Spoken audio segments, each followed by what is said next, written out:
Ang gihisgutan ni San Pablo sa unang pagbasa, mauna ang resulta sa pagpili ni Hesus niining unang 12 ka mga apostoles. Kay ang gipili ni Hesus nga 12 ka apostoles, iyang gipaambitan sa iyang kaugalingong espiritu o sa iyang gahom. Ngunang gihatag ni Hesus ngadto sa iyang mga apostoles. Nya paghatag ni Hesus niini, ang mga apostoles nahimo sad nga liwat ni Kristo sa ilang pagpanulti, sa ilang pagsangyaw o sa mga gahom o sa ilang gitawag natog kaalam.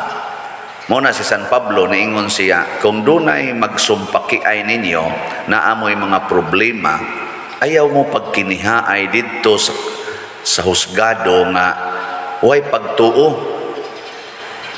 Kamong naasimbahan, kamo mo'y maghusay kay gitagaan na gud mo sa gahom, sa kaalam. Ingon siya dire, kamo manggani mo'y maghukom sa mga anghel.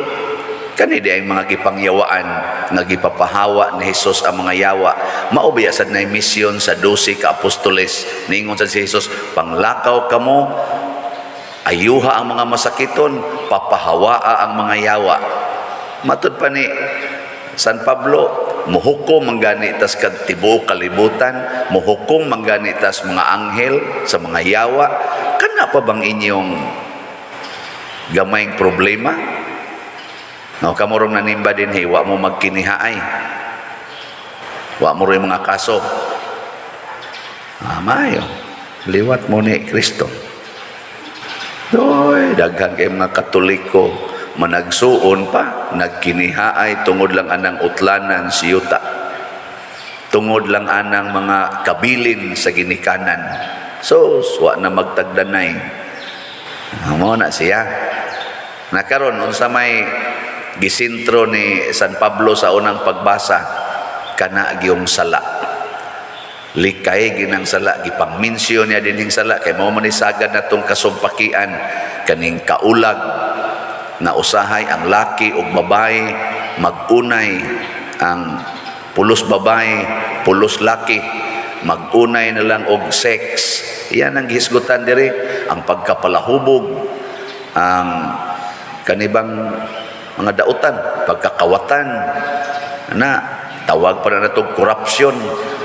Kini mang mga sala mo ni hinungdan nga magkabangi ta, magkasumpaki ay ba nya mo na magkinihaay na sayon ra man na siya unta husayon kung kita mo gamit og pagtuo og mo gamit ta mosunod ta sa pulong sa Ginoo.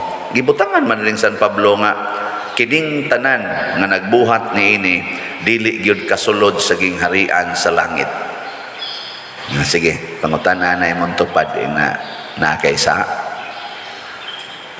Pangutan-an ba na ba kaysa la? Yang naaga ni pasabot ana di ka kasulod sa langit. Nya unsa mo na paghusay, balik ta diri sa simbahan. Unsa may gitudlo simbahan o humana ka nakapangumpisal, pangumpisal aron mawa ang sala. 10 minos ka usas-usa ka tuig mangumpisal gyud. Adto naman sad mo kumpisal hinuon inigdayong kamatay kana nang gatinga-tinga pa dir pakumpisal lang. Oh, kana na noong hapit na tiwasono na kadto unta tong wapa. Na pangumpisal limpyuhi nya kanang inyong anak, paggawas anak, pagpanganak, tanan nga naumol sa tiyan sa inahan, nataptan og original sin. Mao na doon na rin usa ka taong naumol sa tiyan nga way original sin. Aw duha di ay si Maria og si Jesus. Sila rang duha nga nisod sa kalibutan nga way original sin. Kitang tanan pulos na ay original sin. Nya unsa may buhaton? Paphaa sa dang salaa bisag wa pa nay buot ang bata. Unsa may gamiton? Ang atong sakramento usab sa bunyag. Mao na siya. Oy, dugay-dugayon manuog pabunyag ang anak hangtod na lang niabot na lang 2 anyos. Igabot na diri inig pabunyag din ang makugos mudagandagan pa magkabuang og gukod ang pare para kurusan ang agtang kay mangwakli pas pare.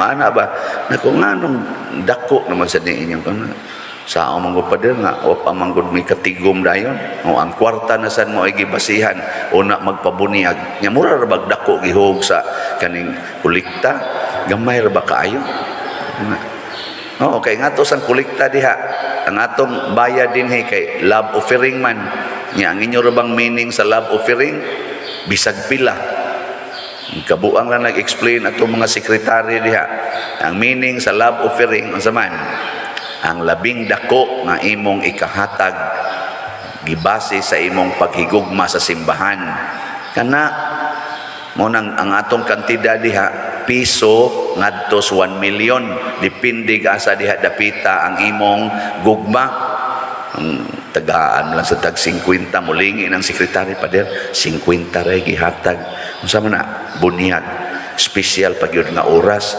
kaayo ang imosmos na mga bata nya tagurha kabuk inasal dito tag napu kakis nga beer painom sa mga barkada ana sa mga higala kaong yun hikay yun bilin diri 50 mao na ingon San Pablo dako nang sala kay wa man ta mo sentro sa gitudlo sa simbahan naginganlan ra ba tari gipost ra ba ta sa Facebook naman tay retreat kay magsige magpangutana pila man ginang bayad pader sa pila man ginang love offering nako sige tagaan ta mo grains kay piso man ing adtos 1 million akong gibutangan-butangan diha grains nasa atong opisina ba nagipicturan man sad ambot parishioner ba ka to nato gipost sa Facebook isa mauna ni mag-alagad na tas kwarta di nas Ginoo gihimo ng negosyo ang atong simbahan wa siya magtan-aw nga ang iyang gipicturan naa dihay range o wa man sa tamaingon nga pangitaan kag income tax inig ari nimo basta ang imong consider sa imong kaugalingon maoning niya pananglitan example sa to day pinakauna very poor na kung very poor ka nya magpabunyag ka sa imong anak ang ato dihang gibutang 1 piso hangtod sa 49 pesos kung very poor ka nya kung moderately poor lang ka 50 ngadtos pila to 99 ana ang ilang gikuyawan dito kay ang kana mang moderately rich kaya ato mang gibutangan og 500,000 ngadtos 999,000 rich man ka mo na ang tanang magpabunyag diha magpakasal pulos gyud very poor 50 ray adi day moderately poor unya adi na lang ta misgot ana kay tungod lagi na kay kalibutanon ba ang ato ba dili bitaw sentro ang simbahan mo na ang mga apostoles gipakamatya nila ang maong sugo ni Kristo gawas lang ni Judas abisag si Judas nituman man to natinta lang gid siya nagbudhi siyang Hesus pero gipakamatya nila ang ilang pagsunod sa Ginoo wa sila magsunod sa kwarta gyud mo na din sa ato gitudloan ta mo di ta mo basis kwarta gugma mo gawas ang kwarta tungod sa gugma ug mao ning ato mga slat-slat depende na nimo nahigugma ka wa ka mahigugma ayaw palit og slat og nahigugma ka sa simbahan palit og slat ingka gamay man kog kwarta di na question kus una manguyab bang yung kus una nya labi na tong pag high school college wa man gyud koy kwarta ato mangarga pagud ko pero ang naghigugma ay di man na maghisgot og kwarta magsige ra man nagladok slaway lipay naman na magkakinuptanay iskamot wana humana kabahiran day nagkwarta di ay kadaghang dato dihang magtiayon na ang ilang balay dako pa ning simbahan das ilang mga garage diya ang ilang ganing CR dako pa sa akong kwarto pero wa na gyud magkahinikapay ang banag asawa kay gitunga ang balay ang asawa tuwa dito nagpuyo ang bana sa diya sa spikas lain-lain silang pultahan nahigugma pa na oy wa na nailami ang kinabuhi mo na mangita na lang silang palami makigdate og lain ang bana ang asawa makigdate og lain naigo na sa sala nga gihisgotang San Pablo nga di nakasud og langit mao na unsa may buhaton mosunod gyud ta magpahusay ta kanasang gubot kay imong kasing-kasing, imong hunahuna, hapit din nakakatog. Mahusay ra gid na, malinaw ra gid na basta magsunod na ka sa sugo sa simbahan. Apatang nitan, di man kakatog kay nga naman gitikasan ka, gikawatan ka sa imong igsuon, sa inyong kabilin. Di ka katog ana. Unsay giingong San Pablo sa unang pagbasa, dili ba mas maayo man nga kita maoy tikasan kaysa kita maoy manikas? Mas maayo man nga kita maoy ilugan kaysa kita maoy mangilog? O mo na gibuhat ni Bishop Chopilo Kamumot. Anang kawatan siya, ilugan siya, ilaron siya. Maingon sa siya, mas maayo pa nang kita'y ilaron kaysa kita'y mangilad. Sa managtiayon, masuko ang asawa kung mangabit ang bana, or masuko ang bana kung mangabit ang asawa. Nganong nasuko man ka, ngawa man ka makasa. Kanindot ni mo kinabuhi, bulingan gid nimo ana, magpatapot yung ka ng ilang buling. Ang sa may buhaton, higugmaon. Mas maayo nang kita maoy budhian kaysa kita maoy mamudhi. Mas maayo nang siya maoy Judas, ako liwat ni Kristo. O kanindot ana. Palingi ay mong tupad. Ning na musunod ka na. Musunod ka na ingong pader. Ina. Away to the max.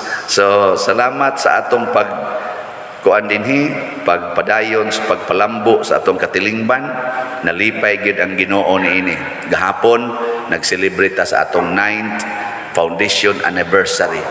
Malipayon kayo, malampuson bisag dako ing dagom, malampuson ang atong motorcade, gamay ra nabasa.